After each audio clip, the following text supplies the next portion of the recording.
Finally, we're on the cusp. After 10 weeks, I can finally get my life back. Just Bad Trek reviews episode 10 of Starfleet Academy. This one's called Rubicon. In fact, this whole show's just been one big con. 10 million an episode and making that disappear. That's the con right there.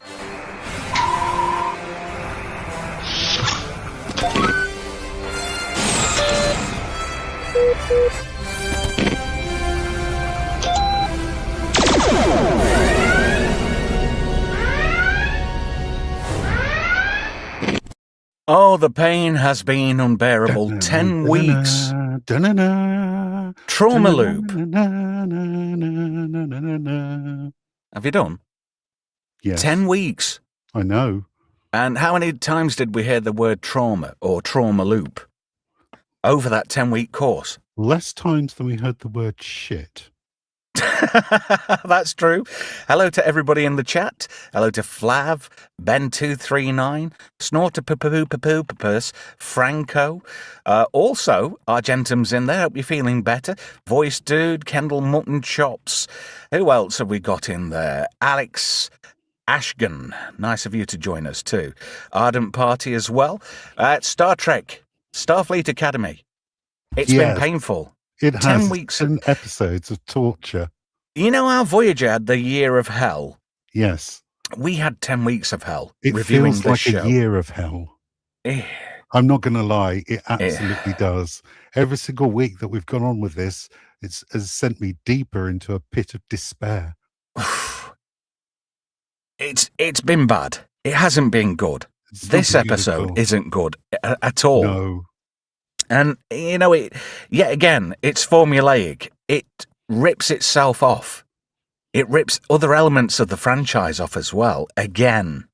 Yes, several times. Yeah, and it just doesn't stop. The originality isn't there.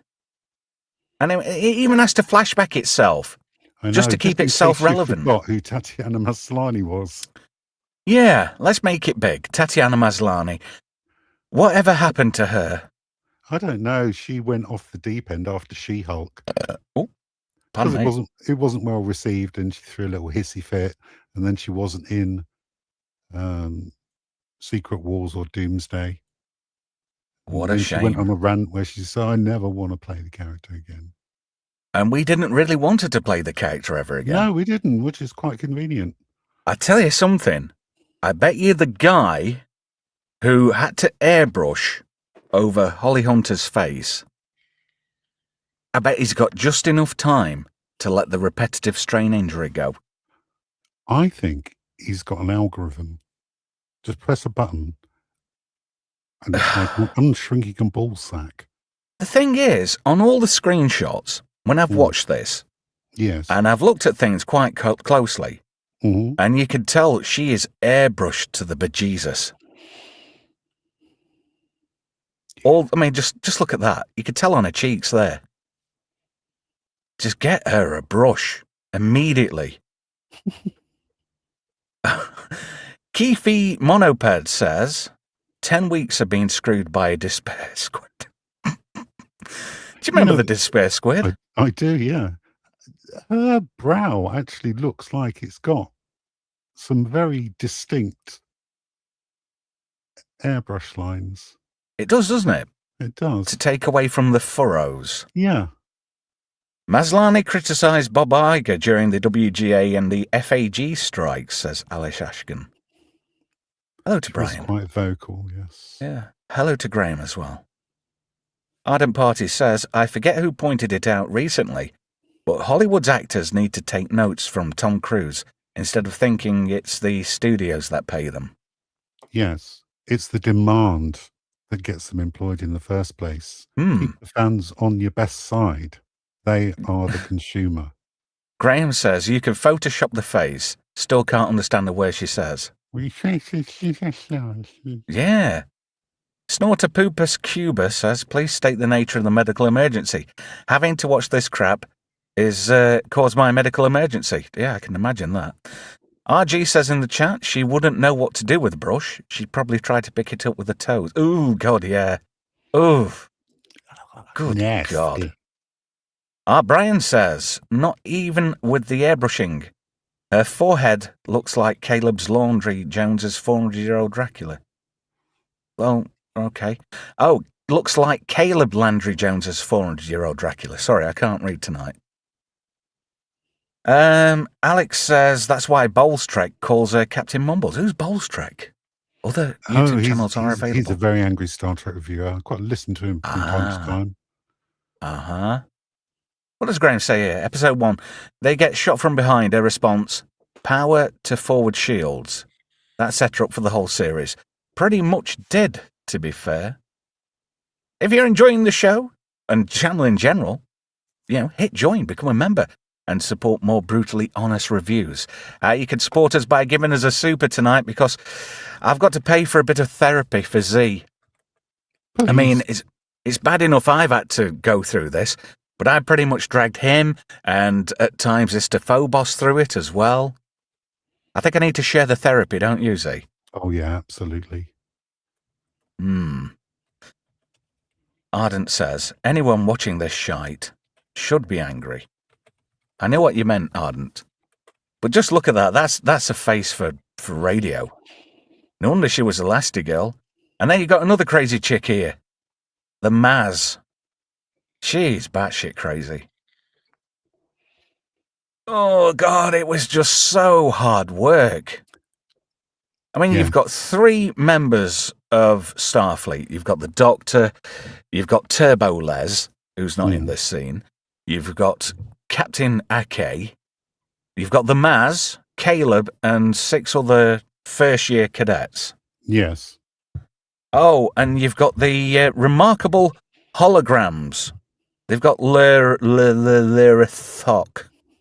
That sounds like Soggy Sock. And the Admiral.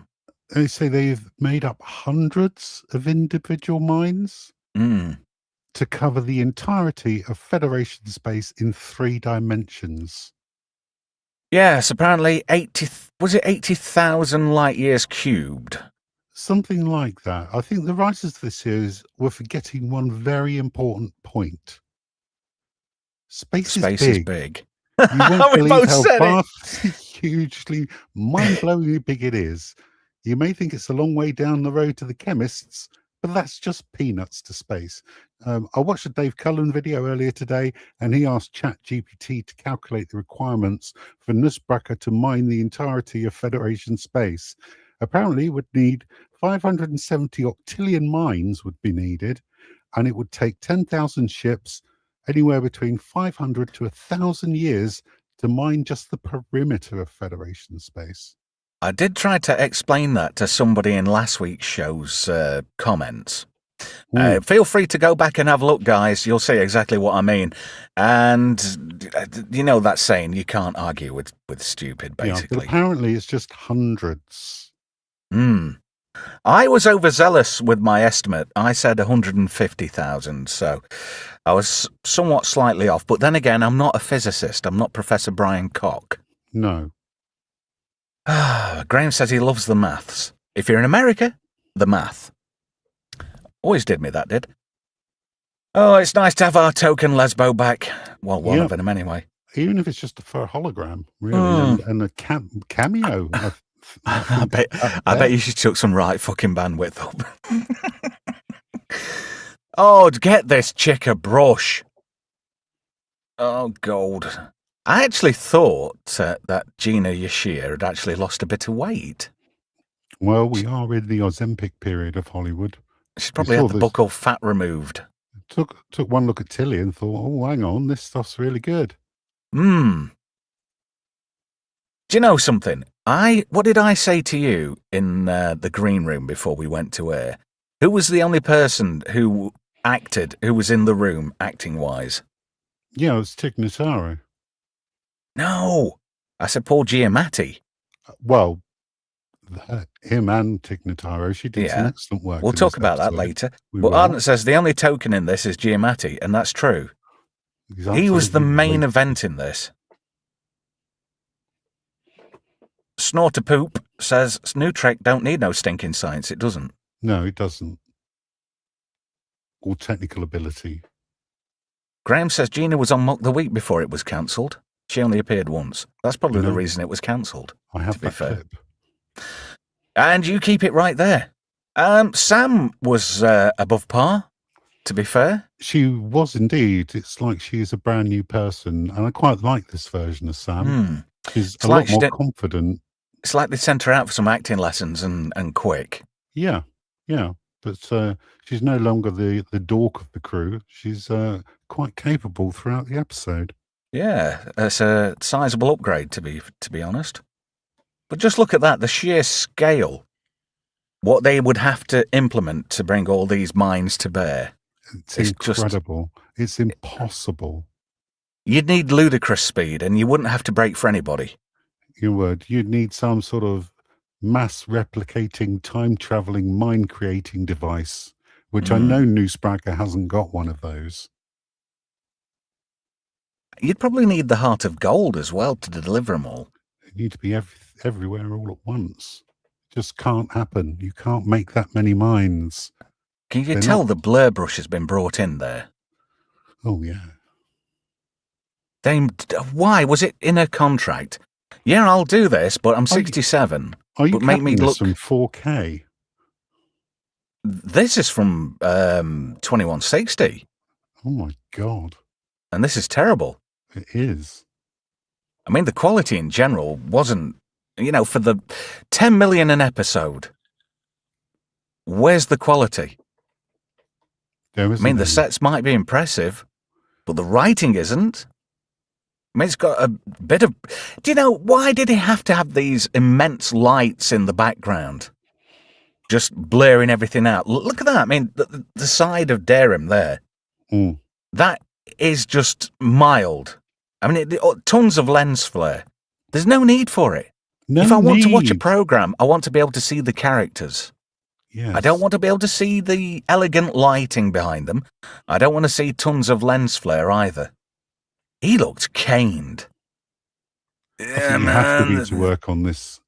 I had some dates earlier. I think they were consumables. He just read his own script. Went, really? Don't need the money that badly. I bet you got any money. Dance, monkey boy, dance. I bet the first thing he did was shave that beard off. I'm not a beard person. People don't recognise him in the street. Yeah. He's been walking around with a bag over his head, apparently, around Toronto. The Mars. She just brings nothing to the table. Skill-wise, acting-wise, or anything. It's like she just comes there to look moody. She just looks just a pissed-off chick. Moody and boyish. Yes, very much so. Nusbracker does actually make a comment a little bit later on. Like Lazarus! But a girl and short. Oh, hilarious. Oh, the comedy in this is just beyond excellent. Whoever wrote the comedy lines for this show definitely deserves an extra $5 in the pay packet this week. Definitely. All the jokes in here just have these stitches. And a -1 for Robert Picardo in this, because there's a few scenes a little bit later on where he's just absolutely dire. Not like him at all. No. But then again, I have lost all respect for him. And somebody was saying that they were... Yes. Somebody was saying on X that they were blocked by Robert Picardo. Well, after about the second week of reviewing the show, I actually took the onus and went and blocked him first. Apparently the writers for this one were Alex Kurtzman and Kirsten Bayer. And it kind of reeks of Kurtzman. Maybe that's where all the lens flare is coming from. You never know. But it was directed by Olatunde Osunsanami. Bloody hell. Olatunde Possum Salami. There we go. That's easier for me to say. And yet again, only 4 listings on IMDb up to press. Holly Hunter, Stephen Colbert, Britt Marling, and Tatiana Maslany. Just the important ones. Just looking at Holly Hunter there. I just want to... Mallet. All day. And Caleb was quite annoying. It's like he was so far up his own arse, it was untrue. He was hanging out of his own mouth at times. Maz just looking brooding as usual. But there was no real delivery or expectation. They're coming up with this grandiose plan to scupper Nusbracker. Oh, it just, honestly, I am so bereft of things to say. I did actually have a couple of positive things to say about this episode. Yes, I have a few as well. Which were well deserved, I thought. But overall, series-wide, this has just been worse. It's like, did you ever see that episode of Knight Rider called Junkyard Dog? Where somebody was actually using the brain and they picked Kit up with a forklift. Oh, and dropped him into the acid. Into the toxic waste. Yeah. That's how this series has been. Kit was dumped in on episode 1, and by this episode, Michael, he's down to bare metal, you know? Oh, look, he's never looked so better. And that's it. I'm out. Yep, noping out. Apparently they'd only got 2 minutes. I think that was overly generous.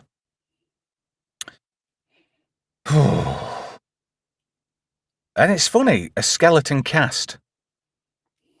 You know, apart from a few extras here and there. There's nobody really of any substance or importance.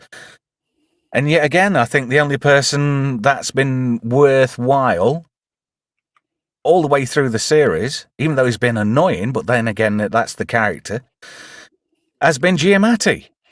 Yes. Gina Yashir's just been... She's got no acting chops. No, she cannot act. She's not a very good comedian either. No. Well, she's just a lefty lesbian. That's basically everything on her CV, I think. A lefty black lesbian. Got to hit those tick boxes, Si. Well, it takes some licking, to be fair. Yes, it does. It's a job, but somebody's got to do it. Ham sandwich. Sandwich acquisition machine. There we go. Yes. But yet again, she's gone up in my estimation. She's got some corking scenes later. Genesis has done nothing. Give me Genesis. All she's been from day one is wannabe girl boss. And she gets the opportunity a little bit later on. She does. And then now she goes, I need to pay. Wow. The comedy is just... Honestly, if this doesn't get an Emmy or an Oscar alone on the comedy writing of these last 2 episodes, I don't know what will. Best new comedy series. Ever. Get her a brush. You're telling me the makeup department couldn't have stretched to a bit of VO5 for the bombs? No, they can't keep her hair consistent between scenes. It's like Bedhead. I'm surprised she even got boots on in that scene. And the Maz just doing what Maz does best. Broody, pouty, whingy, entitled. Oh, and there's Caleb. And I thought he just didn't come across well at all. He just seemed overly acty, hammy. He was there. Yeah. He turned up, he got a T-shirt. Yes. And it was interesting to see the pictures last week of season 2 wrapping. I got a feeling with the end credits that this may not return for season 2. I think it might get Batgirled. Really? Tax write-off? Yeah. Because of the merger? Yeah. Yeah, that'd be great, wouldn't it? Wouldn't that? It would certainly put something on Kurtzman's face. Yeah. Because I'd quite like it to be my boot. Podcasts, wouldn't we? Yeah. One of those right-wing influencer podcasts that managed to get studios to cancel shit. I'll tell you something. Did you see Kurtzman at the Saturn Awards? Yes. Saying that sci-fi is all about the current day. No, it isn't. No, it's not. It's about the future. You fundamentally misunderstand what science fiction is. They're just nothing, you know? Yes. It's about the future. It's about what well, not necessarily mankind in general, but everybody can, like what Geordie said, Zephram Cochrane is reaching out with his hand towards the stars. Yeah. Not only that, it's the possibility that we as a species can go out there and make a positive difference. See online what Roddenberry said. Star Trek will get better under new leadership. Does he know something we don't? I think he does. I think you might be right in Starfleet Academy not coming back for season 2, or if it does, they're going to dump it all at once. Do you know, that would be quite good to see. And I think that would be indicative of, the sentiment towards Kurtzman Trek. Yes. I wanted to go out on a whimper. Yeah. Because everything that he's produced has been nothing but pain, apart from Picard season 3. PB777 says that's an indictment on the director and showrunner. Tatiana Maslany is a really good actor. Bad direction. True. RG says, what the heck did she do to herself to look like that? Probably smacked herself around a lot. Or, drank a lot.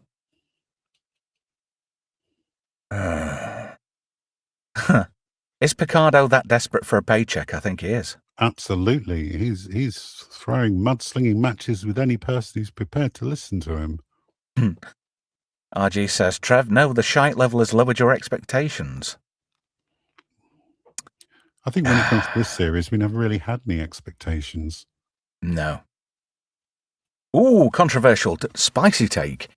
Queefy says, should dump Gina and get Rosie Jones for next season. I'm guessing Rosie Jones must be one of these lefty comedians. No. Well, yes and no. Have you never seen Rosie Jones? Fortunately not. Ah. RG says, sorry, Zee, you were saying. She is the definition of unfunny. Do you mean we've had funnier gas bills? Yes. RG says Kurtzman won a Saturn award for this crap, or Strange New Worlds. I'm not sure which. I thought it was like some kind of achievement award for Star Trek in general, wasn't it? I think it was 60 years of Star Trek. I think it was just a token. Star Trek's contribution to culture as a whole, and it's not for him. I think he didn't personally win it. No. He just accepted the award. And did you notice everybody was dressed rather smartly apart from him? He was just in a flannel shirt, a crappy pair of black cargo pants, and he got a scruffy pair of cons on. Well, that just equals the respect that he has for the series. PB777 says, besides pushing the message, what is the purpose of this? Sorry, I did a voice. Sorry, Z. That's okay. I apologise. The purpose of this show is to indoctrinate you into their hive mind thinking. Probably. Ardent says, are we ready for it to get worse in the second season? No, I don't think I don't know. Season 2, I don't think it's going to happen. Worse? How could it possibly get worse? I think Paramount are just going to Batgirl it. I think that is a distinct possibility. Well, if they can make some of their money back, yeah, why not? What the hell? Write it off as a tax loss. Graham says it can't be. They promoted it. It's not allowed to be used for tax exemption. They haven't aired any footage yet. True. Queefy says at Franco, it's okay. They have universal translator, so she should be okay. I don't know what that is. I put that on screen by mistake. PB says Star Trek won a Legacy Award. There we go. We did say that. Kurtzman accepted the award on behalf of the franchise in total. Nothing to do with him. No, it's not. No, not at all. And it should have been William Shatner. Yes. Do you know he still owns 5% of Star Trek? Does he really? Yeah. He must be furious that it's not bringing in the money it used to. Have you noticed he suddenly started looking as though he's going downhill? He had a horsing accident earlier this week. He's in hospital at the moment. Oh. Last I checked. Right, well, I saw a picture of him the other day, and he looked as though he kind of how my dad went towards the end.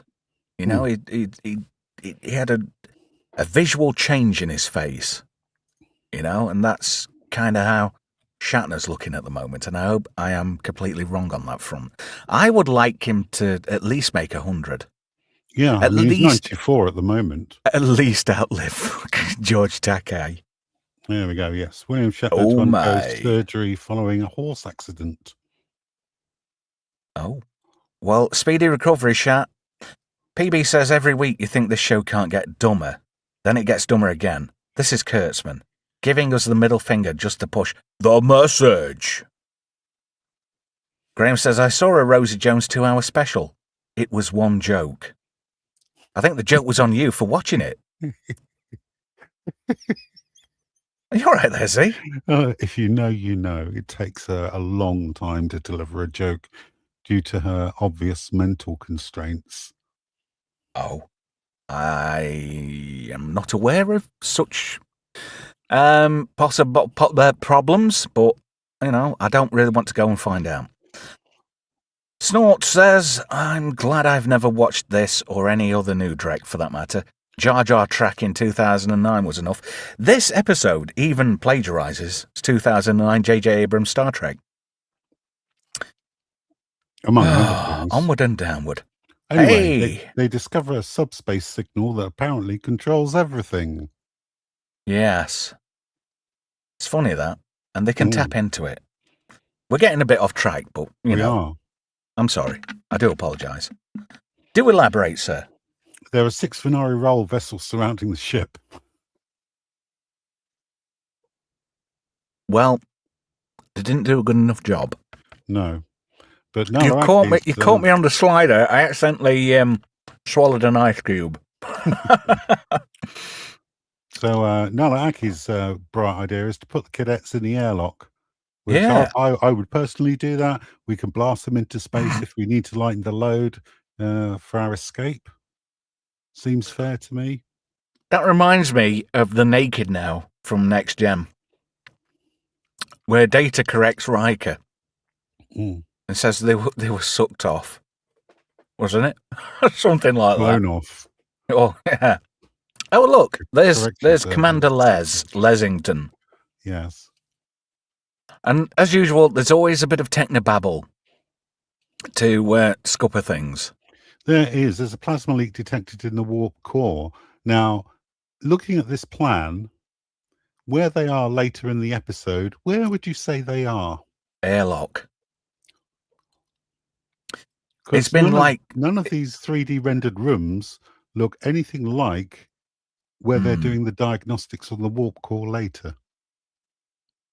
I've never actually seen the warp core of the Athena. No, we just see the corridors outside of it. Now, which one of these little openings here do you think is that set? Because to me, none of these 3D rooms around the outside of the warp core look anything like where they're going to be. And do you know what really got me in this episode? And I'll try to remember when I see it pop up a little bit later on. But warp plasma relays are now as big as a nice linear chip in the Next Gen. Let me skip forward a little bit, because this is just getting tedious. So they start getting attacked by some Venari Ral ships. Caleb's determined. But there's a bit of a plan, isn't there? There is. A little bit ahead. So they start getting it hammered a little bit, and they're surrounded. But they're going to pull this pressure, micro changes in air density shit in the airlock again to hide the cadets. Oh, look, shields at 80% conveniently, as usual. But it's like nobody really did anything of substance. No. I mean, She-Hulk offers her to be their excuse for being outside of Federation space. Why do they need an excuse to be outside of Federation space? Do they expect every single Federation ship to be in Federation space at the time of their plan's execution? That doesn't make sense. What does she need an excuse for? Oh, God. Jimmy. Jimmy. I do know Jimmy, yes. Oh, my God. Brian. Now you've said it, I can't unsee it. Commander Les reminds me of Jimmy the Shoe Shine guy from Police Squad. He does! Yes. Oh my goodness. That's proper done me. Even Graham agrees. Holy crap, Brian, you're right. Oh dear. And we get to this a little bit shortly. Take sips of air. What the fuck is sips of air? Yeah, I agree. Stop swearing, Graham. It's a family show for family people. Oh, we have all this banter to and fro, and it's just empty dialogue. I've never known people talk nothing in such bursts. There was literally nothing going on in any of their words. There isn't. There's no substance. No. I'll be your excuse. I'll be your dog. Yeah, so Maz takes the a position on the bridge, and yet again she just talks nothing and pretty much does nothing. Pretty much like everybody else on the bridge at this point. It's like they're just there. My son dies. Oh, I'm already dead, or some shit like that. So even though this is an airlock, this is also engineering. Yes. Oh no! We get a bit of Gaiden doing Klingon. A warrior does not let a friend face danger alone. Perhaps today is a good day to try bumming. Well, as far as I'm aware, Caleb doesn't speak Klingon, so he may have just uttered nonsense at him, but he got a hug out of it. Yeah. Darham's like, I'm just here for the paycheck. And he pretty much is. And Terima is a bit like an empty shell in this episode. She has about 2 important scenes. And then that's about it. Sandwich Acquisition Machine, she's on point this week. She's very much on point. Genesis is a non-starter.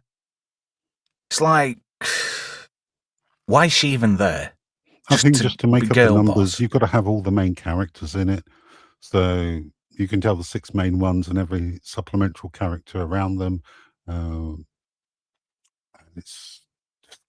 They can't even fill lines for them to say, let alone everybody else.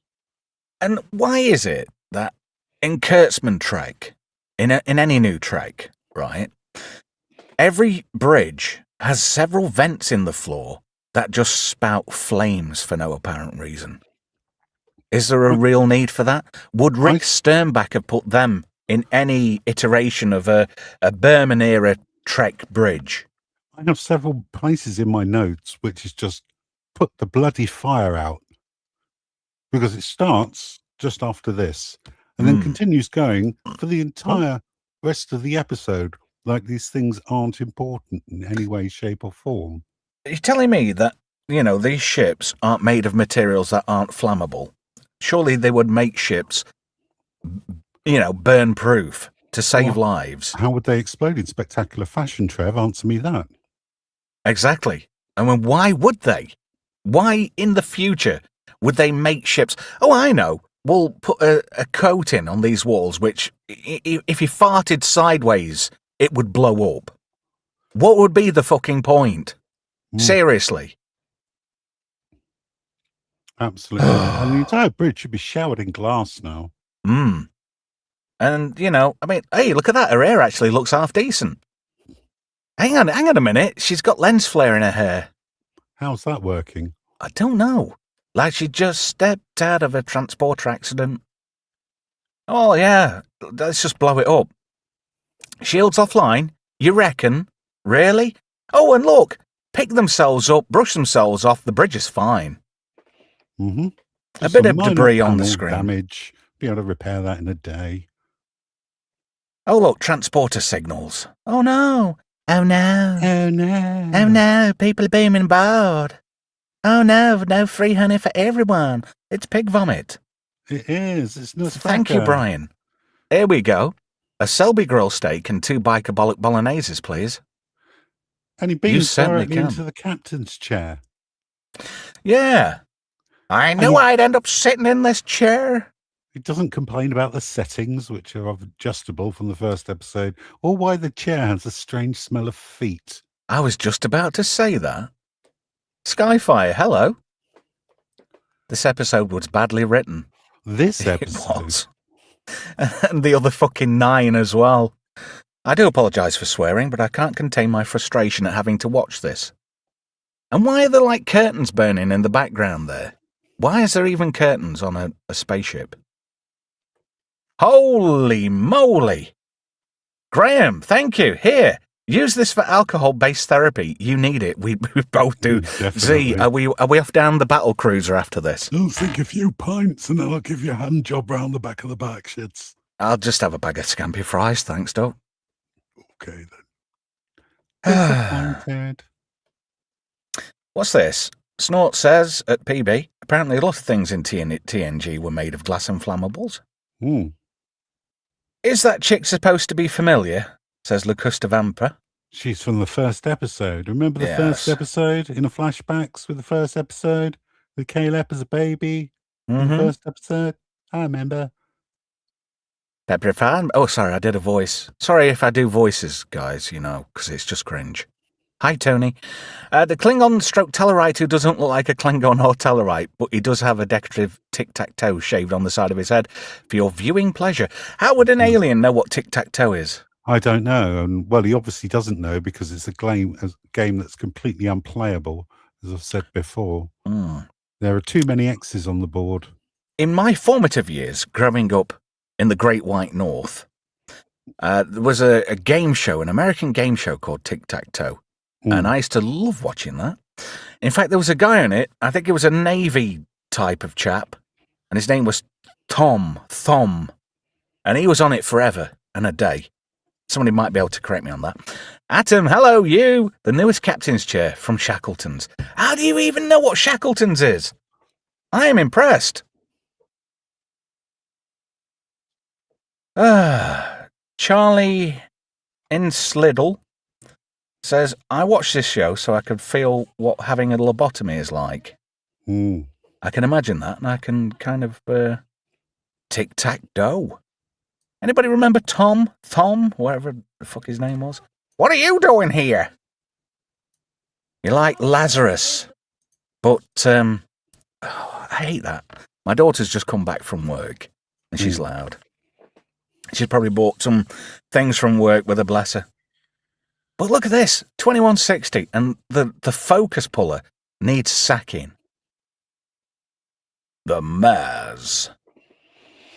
Wouldn't that be great if her name was Maz Mazalinsky? That'd have been a lot better. Sounds far more better. And he does that fantastic joke about them being enemies-in-law because they're working together. What is it? The enemy of my enemy is my friend? Enemies-in-law. All I hear is Tiny Tim from Robots. Oh, look, there's Les Lesington, who actually acted half decent in places. You just talk amongst yourself a minute while I just bollock people. Just be right back. Why did you leave Tig Notaro on the screen? Why are we looking at Sorry. Tig Notaro? I was just bollocking people in general outside the studio door. Please state the nature of the script writing emergency. And we actually get to see his emitter, which is a century old, even though it was from the 29th century. And the emitter somehow gets hooked into the Athena main computer that somehow turns the entire saucer section of the Athena into a gigantic hollow emitter that can not only simulate the saucer's destruction, but also fool the sensors on all of the enemy ships. Pretty much. Yeah. How does that work again? Hang on a minute, I'm not quite sure. The mobile emitter hooks up to the Athena, and that somehow turns it into a gigantic hollow emitter. Does the Athena already have hollow emitters on the outside of her hull? Obviously. Maybe that's a unique plot device. Now, if the Athena does have holographic projectors on the outside of its hull, why doesn't it just change the saucer section into something different? Then it wouldn't have got caught. Especially if it looked like a Venari rail ship. True. PB says the writing on Emmerdale is 1,000 times better than this garbage. The writing on Fireman Sam is 1,000 times better than this garbage. And I like how he decides to take the captain and Maz with him and leave these to go up with the ship. Ah, that old chestnut. Another warp core breach. It doesn't get boring, that one, does it? No. What a unique plot device. You can't keep reusing it every week. Or maybe you can. You can. He even states, I'm not falling for that one again. I've got to admit, I like the bit where, where Nusbracker says, I don't like you. I don't like you at all. Not one bit. And I kind of agree. I do. And I quite enjoyed that. And then he beams away, and they're kind of left up the Swanee. Here we go, mobile emitter. How does a mobile emitter have this sort of power? Yeah, 29th century technology. Do you remember at any point in Voyager the Doctor using his mobile emitter to create another ship and simulated explosion or anything like it whatsoever? Hang on a minute. I've just noticed a plot error from Voyager. Ooh. Surely the Temporal Time Commission, along with the Federation, would have annexed that device because it was from the 29th century and Voyager was in the 24th. When the time ship relativity, with the Captain Braxton, where there was multiple versions of Captain Braxton and whatnot, surely they would have come back and taken that equipment back into the proper century. Well, he was somewhere it didn't belong. Mind you, where did he pull it from? That's somewhere it didn't belong. And like you say, it perfectly melds with the ship. Since when does Federation equipment look like that? That just looks like, I don't know, like something off a dresser from the Antiques Roadshow. I don't understand. He said it was very fragile, but the ship just absorbs it. Must be this proto-matter, this programmable matter. Programmable matter, the bullshit device that solves everything. Oh my goodness. Here we go. Is that a mobile Potnacker emitter? I need one of those, says Mel. Thank you very much for £5. Thank you, Mel, then. I tell you something, this boost therapy is going to be put to good use between me and you. We're going to have to do a bit of a pub crawl. So anyway, this ship gets blown to pieces, and the bad guys go away. But it's just a hollow joke. Hollow joke, get it? That's funnier than anything Kurtzman's written so far. So do the enemy ships just work on visuals? They've got no other sensors on the Athena. Yeah. PB says, where is the relativity? Where is Lieutenant Daniels and the Enterprise J? These people hate Star Trek. 'Tis true. Where's the Temporal Time Commission? So anyway, they've still got problems, but Super Caleb and the Scooby gang are going to put things right. Apart from, just going back there, apart from squealing a little bit later on, that's the only time she let herself down in this episode. Les just lets herself down. Genesis just does absolutely fuck all. No, she gets... So does Jaden. Sit down. That's her main purpose in this episode. Jaden's got a few lines, but it's yet again nothing of substance. He just spouts utter rhubarb. So the Doctor comes back out the system, and he's a bit of a dither like Sam was a few weeks back. Oh, what's happened to my dad? He's giving it some dad. He must have some money or something. Yeah, and he says Ruben will take parrot shoes to the mango patch. Yeah, and which I glue. think is riffing off Mambo Dogface to the banana patch, which is from I Steve thought Martin comedy album. I thought it was kind of, taking a bit of a cheeky swipe at the DS9 episode Aphasia. It might have been. Which was quite an interesting, that was a retrovirus, wasn't it? Made by a Bajoran. And they had to locate him, and he denied who he was. And they had to get him to make a cure for his own virus. So Jaden gets sent down to be medical. Doctor goes down to Ake's office, basically. Yeah, you're medical for the duration. Medicals don't help holograms. They need holotechs. That's been established previous episodes. Yeah. In Colorado, of all places. But Commander Les, she's got it going on. She knows what to do. Tarima was little to no use in this episode. She has 2 main uses.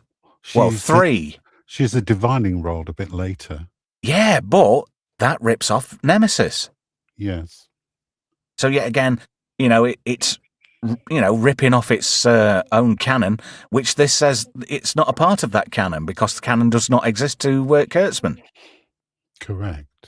So how does he justify, pinching from within canon if canon isn't a thing? And Darren was little to no use. I mean, they were all just there as tokens, weren't they, in part, really? I'm not even sure whose story this actually is. It's a nonagon of a story, I think it's supposed to be about Caleb. I think it's about closure, It's supposed to wrap up all the bullet points left open from the pilot episode. I'm just so eager to get through this. So anyway, the Federation, Ake and whatnot are all on trial. And he said, and it's going to be televised. And it's the Venari News Network. So a terrorist group have an intergalactic news broadcasting system. Yeah. VNN. Are you really? Oh, yeah. So this is what they've done to the atrium on board the main part of the Athena. Yes. Because it's a 3-part machine. That's stupid. And the only decent thing what came in 3 parts and in Federation colours was the Prometheus, an experimental prototype that the Doctor was on, strangely enough, in Message in a Bottle from season 4 of Voyager. Putting the Federation on trial for the crimes of humanity. Does that sound familiar at all? Kind of thought, Encounter at Farpoint. Yeah, all good things. The trial never ended, Jean-Luc. Oh dear, Maz by proxy is going to represent the Venari Rai. Yeah. And look at that, screwing her face up. She is one sour face, old bastard. And yet again, we keep getting the T word, which RG brings up. It's about trauma. Trauma loops and trauma. Yes, my personal suffering and using the episode as some sort of therapy module. I know we just mentioned this, but RG says, so it's like you putting the TNG crew on trial, or Mike Nelson being put on trial in Mystery Science Theater 3000. Sci-Fi says, spot on, RG. Where's the single female lawyer? Well, isn't Ake defending herself? Well, yeah. But Nussbrack, it's just a show. And yet again, I thought this sort of kind of borrowed from the Undiscovered Country. It's a damn show trial. It is in with, Kirk. She's standing in the lower circle, and the upper circle part of the atrium are all the different members of the Venari role leadership. Oh, yeah. So, yeah, they may as well just been shouting, Kirk, Kirk, Kirk. How would you state your medical status, Doctor? Aside from a bit of arthritis, not too bad. You have a singular wit, Doctor. Sorry, I did a voice. Sorry, Tony. Yes, but that's far superior to this. There they are, up on the upper part of the atrium. And they all beam in as holograms now. Holograms are a thing. Oh, dear. I mean, I know they brought that in DS9. But they made out that Discovery had that technology well before DS9. Yes. And yet we saw it in no other iteration of Star Trek up to DS9. And yet I noticed how they go, well, what about Discovery? I noticed how they made that subplot as well a little bit earlier. Yeah. They said, oh, no, they can't do that because the mycelial network's kind of linked in with subspace and it might trigger an explosion of some variety. No, it wasn't. And then we're toast. What are you talking about? And the way they talk about the burn, like it lasted for 2 decades, but it was 100 to 125 years. Starfleet Academy was closed for 120 plus years. Yeah. But Nusbracker talks about the burn like it occurred over a couple of decades. In the grand scheme of things, in Star Trek, right, this is not what a warp plasma relay conduit looks like, or what That a looks warp like a conduit looks like. Jeffries tube with bad It lighting. does. It looks like a TOS era, badly lit Tron-style Jeffries tube. I mean, they don't even have the courtesy to have a little ladder. No. There And always apparently used to be a these little things ladder. sticking I'm out disappointed. are warp plasma relays. I don't think so. Did we not see the design for the warp core earlier? None of this is in that place. Stop it. I have never seen a configuration of a Federation vehicle to look anything like this. But here we go. Here's where Caleb gets a firm shake on the shoulders from Les, Commander Les, who actually does act half decent in this scene, I thought. Although I thought the background looked very Clue in Tron Legacy. So anyway, he's like, oh, well, I'm shit. Well, get out the world's smallest violin, which was the only bit of sarcasm she came out with, but she wasn't sarcastic with it. She meant it actually genuinely. Yes, and it was heartfelt. He's, you know, he's dealing with shit. She's dealing with shit. And it came across genuine, not disingenuous like she normally does. And I quite like the line when Rena says she's lived through 2 very different centuries. Were they, though? Were they really that different? I was born in 1968 and have lived in 2 centuries. In the last century, we had trouble with the Russians, the thrill of space travel, and war in the Middle East. In this century, we have trouble with the Russians, the thrill of SpaceX travel, and war in the Middle East. It's not been so much different. Yeah, but the threat of nuclear war's back. At least that's a positive, right? Yeah. Kids nowadays get to live with the fear that we grew up with. Cold War II, nuclear boogaloo. And this sums up Maz. Where she goes, I know it was a bumpy road getting here. You mean it was a long road getting from there to here? Oh, shut up, Reno. Yeah, I thought that. Yet again, it borrows from the very canon it says it doesn't exist. Do you know, all I keep thinking here at this point is, that I'd be doing it, Sally. That's the cake and the cup of tea. She does look like Wurzel Gummidge. Yeah, and you've got Mia on the offensive for the prosecution. She's got a lot of bottled up anger. Yeah. Well, you know, all those years of child support she's been denied, she hasn't been able to get, what did they used to call it? Family allowance. What did they call family allowance these days? I don't know. No idea. Yeah, but she's just disappointed she didn't get all that family allowance for all those years. She could have spent it on Rothmans. But just... all she's got is like 3 settings, 3 facial settings. This, the other one, and like a shanky smile. No, she's got one facial setting, which is photoshopped. Pretty much airbrushed anyway. Yes. But Maz just, I don't know, she just... the acting just didn't float in my boat. Nope. You know? And didn't feel like much of a trial either, to be honest. No. It was filler. It was all filler, no killer. And just look at that. I wish I could, zoom into that. That is 2160, right? That came from. Fair enough, it's down to 1080p for this stream. But, you know, I went big for the quality. And just look how blurry her face is. Just Maz pulling that face. I'm angry you took my child away from me. Yeah, but hang on a minute. If it had stayed with you, it'd probably be, far worse than what he is now. And then she says, we made him a ward of the Federation, but he escaped anyway. And look at that, right? Same quality. This came from the same video source. Now look at Nusbracker. How crisp does that look? That looks pretty crisp to me. It does look very crisp.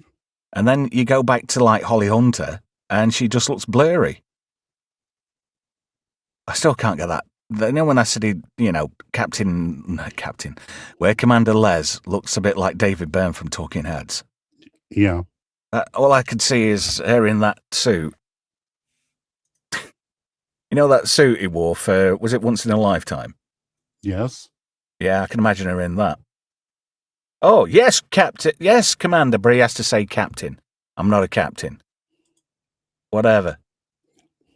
And We'll that get was one last dig. that was just cheese. That's cheese right there. You know? Absolute cheese. But he's got a new toy anyway. Yes, all the Venari rail ships have lassoed Yeah. the atrium on the Athena. Let me catch up with the chat for a little while anyway. Right. Where did I get to?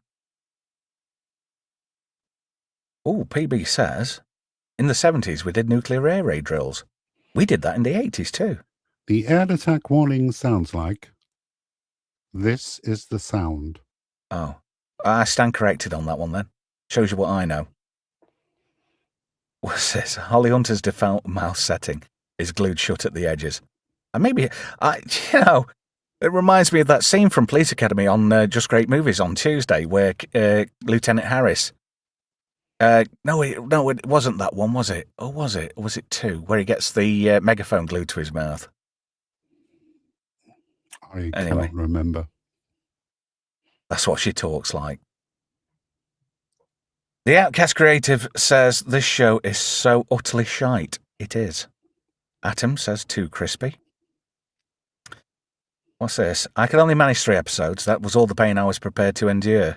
Imagine the pain of watching 10 of them, at least twice. Yeah. Writing some notes down and then having to come and deliver those notes. Yeah. On a 2-hour podcast, week in, week out. Mm-hmm. I just want some time to myself. Ister had the good sense to nope out when he did. Charlie says, what even is the uniform in this show? One guy wearing a skirt, one wearing a thick scarf. It's all over the place. Atom says Starfleet Portland. I can believe that. That would be an accurate summation of this series, yes. Oh, God. Caleb is alive. It's alive. It's like Johnny 5, it's alive. And then, look at that. Oh, that just sums it up. Right, your motivation in this scene, Maz, right? A man has had the audacity to put his arms around you to console you. How would you react in that situation? Go. There we go. And these guys are just like looking chicks, right? Yeah, pretty much. And Ollie Hunter just whispers in her ear, I've just accidentally salivated down the back of your neck. Shit, I did a voice, sorry. Oh, just moody broody.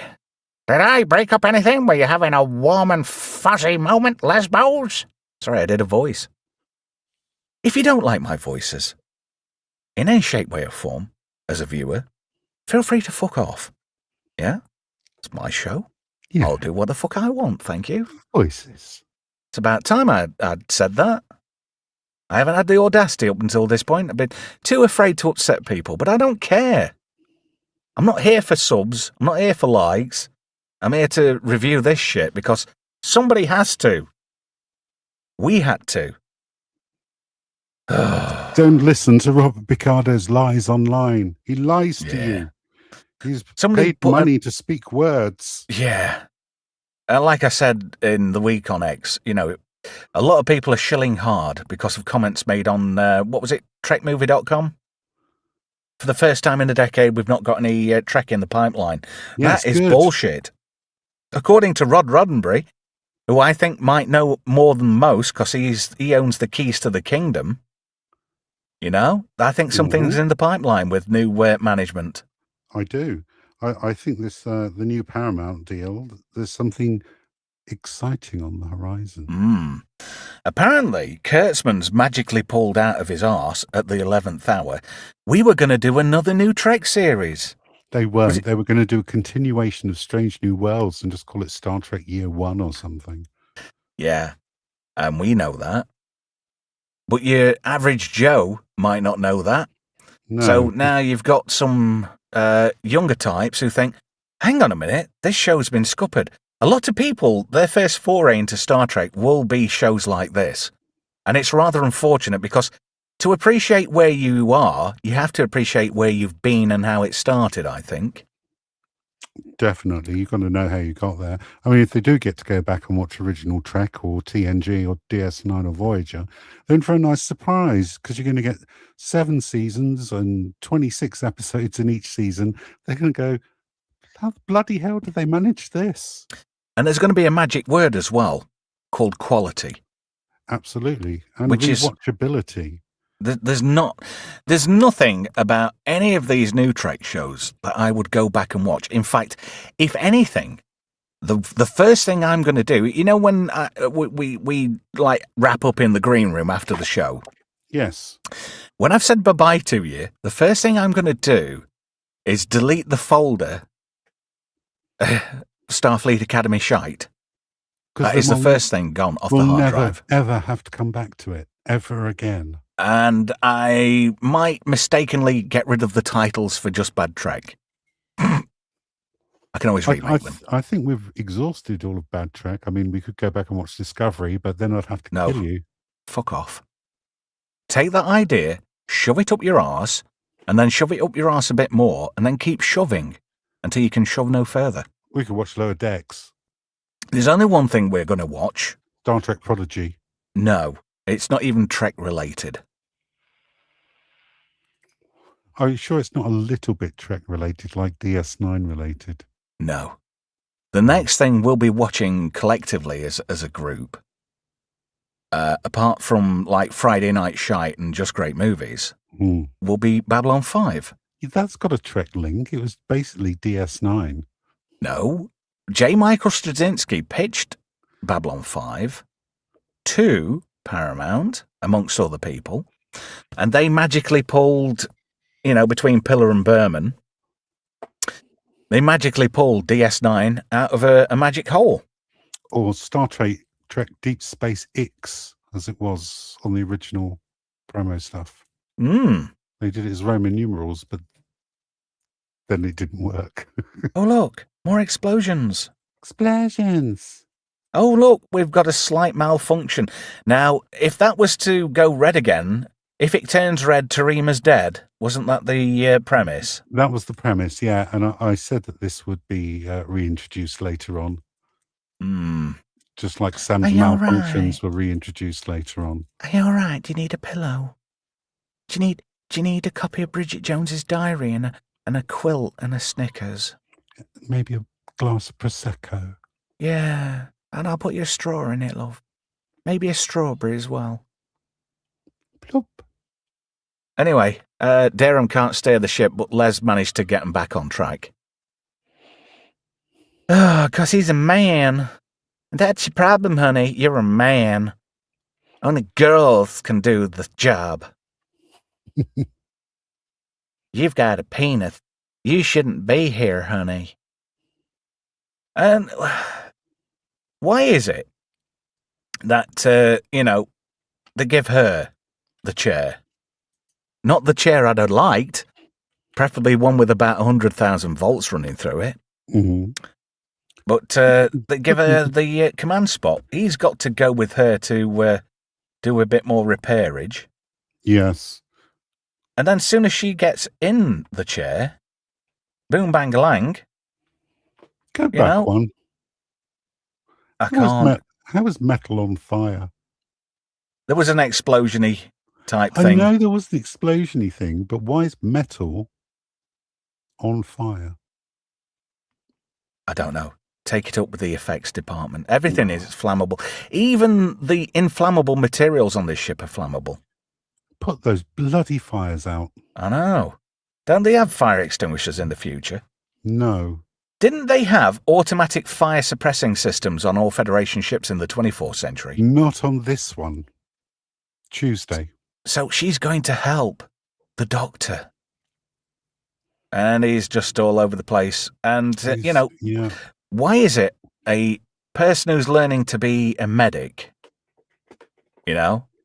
Why is he suddenly in the be-all and end-all of hollow fixations? I don't know. I mean, Sam should know the solution. She has the ability to absorb everything. After she was repaired on Yeah, well, Cask. like chip shops and Burger Yeah. Kings.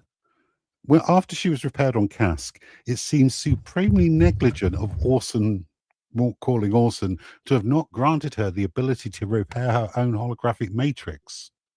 Sorry, I had Orson, as in Orson Welles, and then Unicron going through my head because she's kind of built like Unicron, isn't she?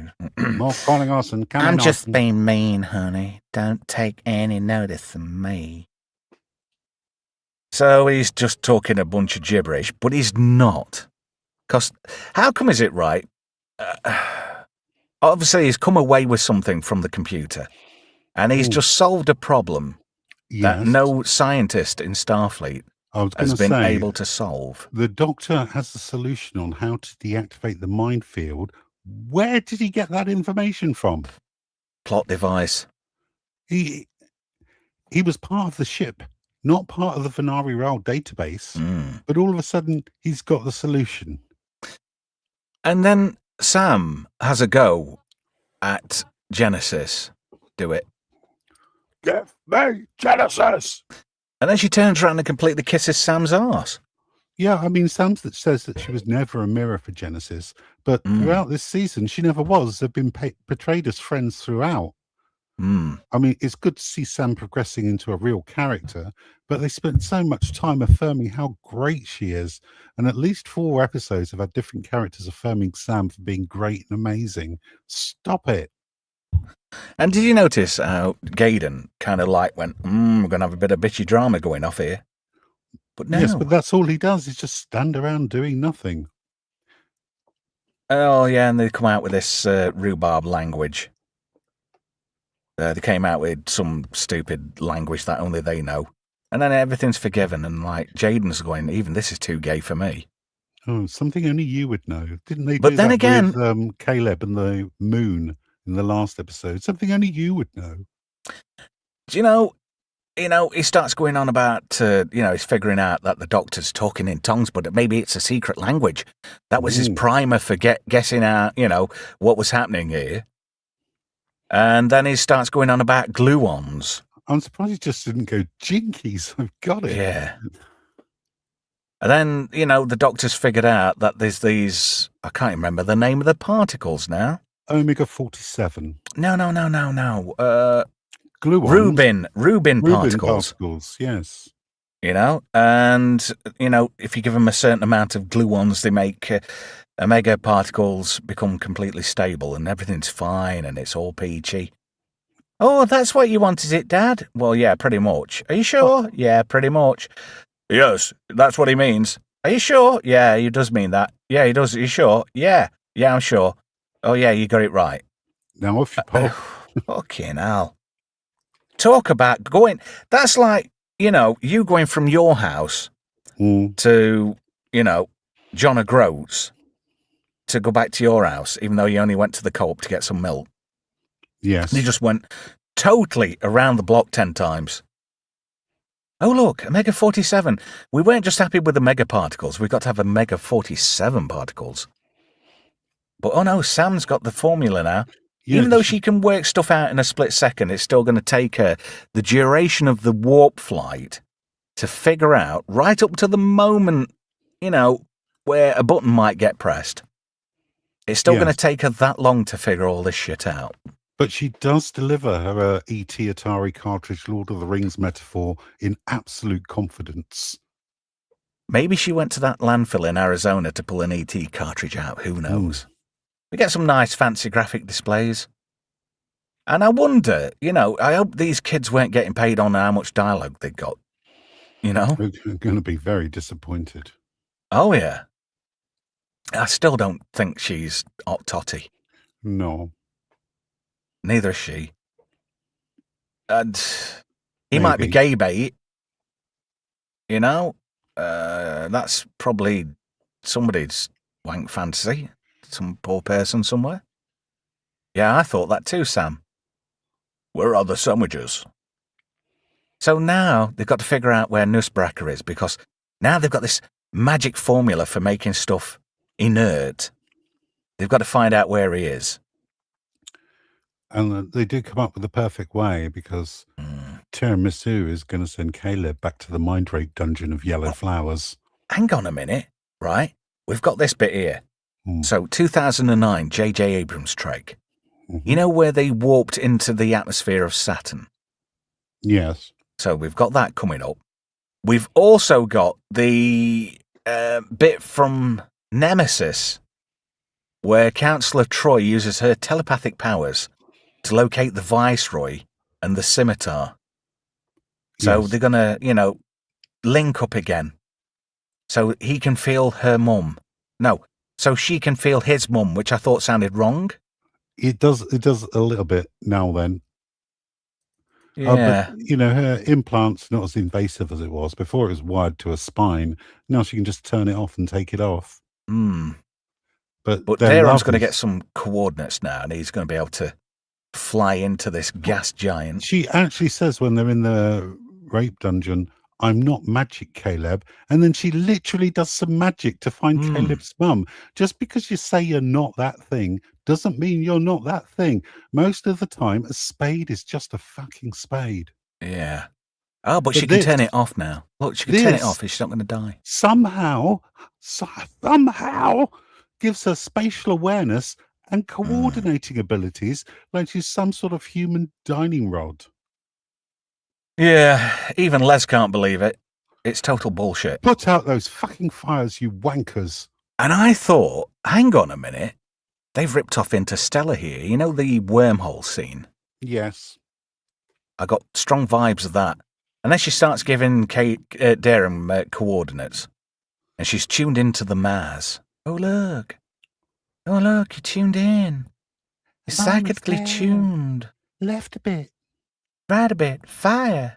Oh, no. I didn't realise Genesis had got so many piercings. I wonder if she's got any south of the border. Oh, dear. But it's tiresome. Oh, look, let's say, I love you too, Caleb. I love you too. Calm down, love. Yeah, Genesis is a bit put out. I think she was hoping for a bit of Caleb. Maybe she wanted some yellow flower mine dungeon. You never know. And Les can't believe the bullshittium on this episode. Have a cuddle. It makes it all better. Hugs on the bridge. We can succeed. Ooh. Hang on a minute. It screwed me over with the images again, hasn't it? Oh, God. Yeah, it has. So fuck it. So anyway, as we rapidly approach this gas giant, Sam does some Carol Vorderman countdown bullshit. Yeah, she's manipulating the communications matrix like she's fucking Neo. Yeah, and Caleb just magically turns up at this show trial. Yeah, well, no, he goes down in a shuttle and claims that he's an asylum seeker. True. And then, as an asylum seeker, immediately starts causing trouble for everybody there. Not like an asylum seeker to do anything like that. No, I don't know where we get that. Before we do the last batch of slides, we'll catch up with the chat. What do you think? Is this just bullshittium? Now, Gaydon, he's an expert on Rubin particles. He is. I thought he joined Starfleet to get into medical. I don't know. But Sam's doing this whole tickle the Death Star maneuver, if you can call it that. Yeah, so now he's just turning it around on Nusbraka. Oh, yes, I despise Starfleet, but look what it's done. It's made me laugh. I haven't laughed in years, and all the people I've met and how special the friendships are, and I've upset people and said things, but really we're all like, just warm and cuddly, and we're all having a moment, and like Gaydon's like, he remembers that bumming. He was drunk, and he port in a storm, and Maz is getting totally charmed by her son's defence. Care to add anything at this point? Pint of vodka? Yeah, and some crack maybe. But it's all just, it's just terrible. It's terrible. I'm going to see if I can do this and put some comments up on the screen. Gluons, like fingernails, says RG. Press-ons. Gluons, quarks and dark matter. All theoretical. They are. Wigs and makeup should be illegal, yeah. Gluons bind quarks together with the strong force. No midichlorians involved. I'm still going to complain about the uniforms, none of it makes sense. So Trima becomes Caleb's new stepmom after copping a feel. Who were? This show looks like Star Trek merged with Tron, and the plot is savage by the bell. I think it meant Saved by the Bell, but without the laugh track or screech. I added the screech bit. Apparently, was it Dustin Diamond? Didn't he do a porno? Dustin Diamond. There's a name I've not heard in a long time. Not since his obituary. I often thought that there's a character in Better Living Through Chemistry that was based on Screech. But, you know, we just keep rolling in.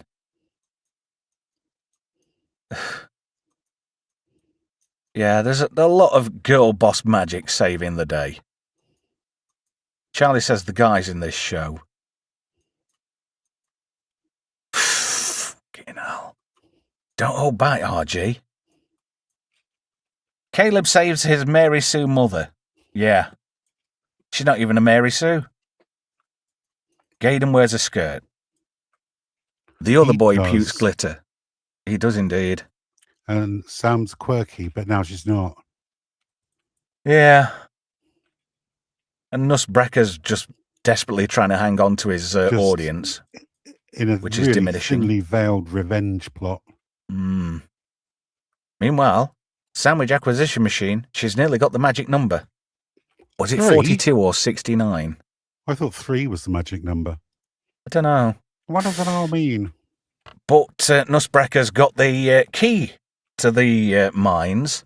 And basically, if you don't want to indulge yourself in the pain that is this plot, right, Sandwich Acquisition Machine is going to create a magic formula with gluons and stability and render these mines inert. So, obviously, Caleb's got to distract him a little bit longer. Look at that. Go back to that. Look. That looks normal image. What's wrong with the picture there? She is airbrushed to fuck. She must look really bad on screen. So, just at the 11th hour, she's not quite there yet, but he goes to press his button. Error. I thought that, computer, what's happening? Mine's disabled. The magic fluid has been rendered inert by bullshitium. Caleb's smug shit, and then the Starfleet fleet turns up. All of them, and a lot of those ships just look so crap. It's the 32nd century. I want stuff what actually looks credible. You want iconic, and none of these are iconic. They're instantly forgettable. I couldn't tell you which ship is which. I don't even know which one of these is the Athena. I would say these are the NPC of starships. Oh, look, Captain Hot Dad. He's not even a hot dad. I'd say he's a hot granddad. No, I'd take that back. Oh, stand down. Oh, thank you for your service. I thought that was such a fucking disgraceful thing to say. You know, to people who actually do serve their countries. You thank them for the service. You can't thank these people for the service because you wouldn't even leave a service charge, would you? No. This is the only time she let herself down in this episode. She squealed. Sam, yeah, yeah, like a banshee. Other than they're that, all like, she's been on top form. Do you think Gaydon's having an arse cummage? Where's Kyle? Yeah, where is Kyle? Like Durham's like, maybe there's hope yet. And then I like how she dives on Commander Les. She does look like a dude, doesn't she? Nussbrecker defeated by a arrogant little shit. And then look at that, the cavalry turns up albeit at the right time, and takes them all into custody. You know, but you've got to thank these first-year cadets who are the bestest ever. And Maz smacks Nussbrecker one and knocks him a tooth out. And then old Brushless, she cracks him one too. So now he's off to the Federation Funny Farm. Oh, look, reconciliation. I don't want to go. And the ship's back together now.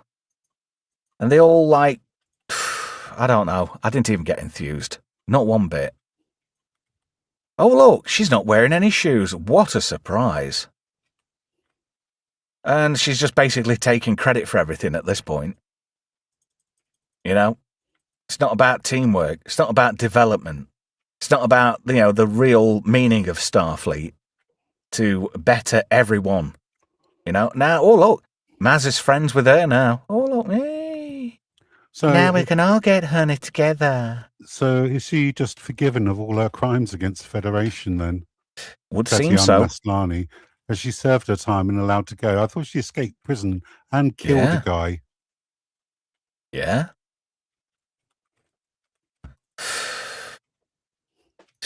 It's laughable. Bad luck. Oh, I love you now. Love you too. No, I love you. You hang up. No, you hang up. No, you hang up first. We could both be Caleb's mums. No, you can't. Why not? 'Cause I'm not a lesbian. Oh, look, cock-a-hoop. Oh, they're all going to go on holiday and they're going to visit Earth now. Oh, what the future's yours. The world's your oyster. Look at you. Oh, free haircuts through transporters. I noticed how that's not been a thing since. Or does that only work on day one? You know, the free shower shave and haircut. Yes, the uniform and the haircut. Mm-hmm. I am so glad this is over. And you just get all this preachy bullshit about, you know, their ideology, their thought process, their way. It's the best way. And look, we've all done it as friends and we've all come together. And, oh, look, do you notice how I can't even say her name. Lyra Thock. Sounds like shitty thong, doesn't it? That'd been a more credible name. It is. Sounds like some sort of feminine hygiene condition you get. Khaki thong. That would have been way better. Yeah, that's it. Khaki thong. Yeah, but Les is going in for the handhold and she's pulled away from her. I reckon she's gone and got some space flapjack somewhere else, don't you think? And then they finally reluctantly hold hands. Sounds like, you know, oh, you're all back together again now. Oh, look, isn't that convenient? Right at the end, you're back to normal. Right, I'm dumping you. I'm going to hang about with my friends. And look, there we go, the Scooby Gang. And Jaden is in a skirt. Even that I think that Ferengi's got more balls than Jaden. Aren't we looking forward to year 2? Bestest ever. Ta-da! And then we had to put up with this. This was just needless. It's just pictures of them when they're young. Yeah. You could have at least put them in character. Oh, look. It's Jaden. So, like space aids, you catch being a gay Klingon. I guess. Oh, Jesus. The forehead ridges develop later on. Oh, my God. She hasn't changed. I wonder how old that photo is there. How old is she there? Well, she's not developed in any shape, way, or form. Carice Brooks, that's the name, is it? I've forgotten. I remember on the first episode, that was it. Do you know, it's funny that I thought that Atom Gray for the win. Yay, the mall's back open. I thought that. We'll catch up with the chat just before we wrap up. George Hawkins, I did not know that was his name. I'd totally forgotten. None of these people are memorable. Bella Shepherd, why only 1p? Zoe Steiner, it's Terima Sandel. Charles Vance, Odette for her. Is that how you pronounce that? Odette for her. And like a dove. Have you got Versra for my... Have you got verse for my Versra? Anybody watch Phone Jacker? Oh, was it Phone Jacker? Yeah, it was, wasn't it? It might have been. Yeah, Lyra Thok, Gina Yashir. Gina Yashir. Britt Marling as the Athena's computer from the footer. That's no surprise there. Stephen Colbert. Colbert. And he kept milking that line about the Talaxian fruit fly. And he more or less said it was having a wank. Mm. That was the joke of the show right there. Oh my God. She doesn't look any better there.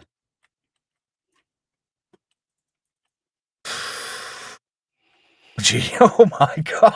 Oh, it's Johnny Cab. Please state the nature of the medical emergency. Yeah, that jacket, mate. That is no surprise. That's the Maz. Yeah. Jabus. And that's no surprise either. You see, it would have been hilarious if they'd actually have them in children versions of the characters. I tell you what, I'll put us both back on the screen. I can't. I don't know how to do that. Hey now, don't dream it's over. How do I get us back on the screen? I don't know. I know. Ta-da! There we go. I figured it out. Hey, here we are at the end of Starfleet Academy, and what a tumultuous journey it's been with its ups and downs and lefts. Why and use rights these and- pictures? Says RG. I truly agree with that. Gerald in the chat says, "How did they graduate in 10 episodes? They're only year 1 cadets." Yeah, no, they haven't graduated yet. Otherwise, I mean, would you want first year cadets flying your plane, for example? Charlie says, "I can't wait for season 2 when the Borg are reintroduced and they learn about new pronouns No, other than we and us." The Borg were nerfed in Picard, weren't they? Yeah.